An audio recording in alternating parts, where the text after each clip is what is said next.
I'm Willie D from the D Ranch, and tonight you're going to meet 69X and also find out which is better, mane and tail shampoo or Ajax soap. Tonight, I'm going to show you exactly how to use these products and how they can be beneficial to your horse, but it's your decision to choose which is better for you. Tonight at the D Ranch, we're going to be washing down 69X. He's my ranch horse, which used to be a former bucking horse for the G-Money Rodeo Company, but he's found a new life here working every single day to improve. He's not totally broke yet, but he's working every single day to become a better horse and make sure he is the foundation of the D Ranch from here on out. It's been a long journey with 69X. I bought him about a year ago from a good friend of mine, and he's been here getting trained, getting worked. He spent some time with Jimmy Dishman. He's gone up to the Oklahoma City stockyards. He's been a little bit of everywhere in Oklahoma, and now he sits behind you, a former wild horse racer, former ranch bronc horse, here as calm as he is today, and we're going to wash him down, and we're going to be using two different products. We're going to be using mane and tail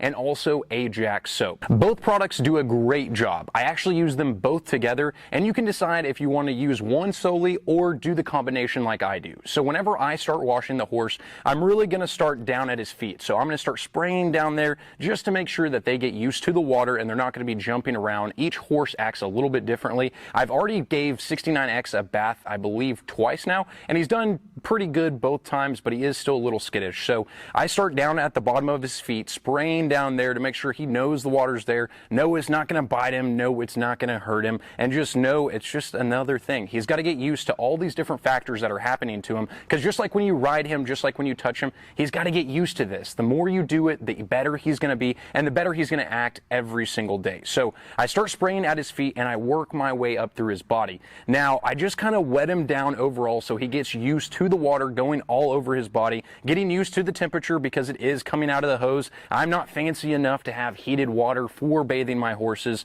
so I just kind of wash them down all over. Now, once I have them completely wet, that's when I'm going to start sudsing them up. So that's where my Ajax soap is going to come into play. I'll take my Ajax soap and I'll do one strip right along one side of his back. I don't do it down the middle, and I do it on one side, either start at the left or start at the right side. And then I actually take a curry comb style brush and I use that and I actually kind of scrub it in. I want to make sure that soap really gets down into his skin and gets all that dirt loose so I can wash it off and make sure he's really clean, because whenever I'm done washing him, I'm going to let him dry and put some fly spray on him and hopefully give him some relief from all these crazy horse flies and just house flies that are flying around here.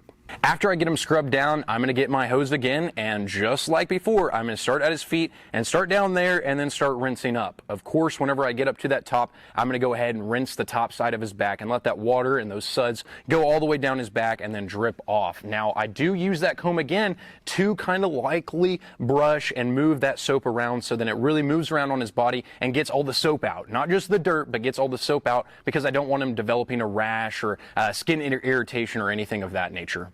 Once I do one side of his back, depending on your horse and what side the mane goes to, I'll either do his mane if it's on that side I started on, or I'll go to the other side of the horse and repeat the process which I just did. When it comes to his mane, that's when I switch my products. I use mane and tail.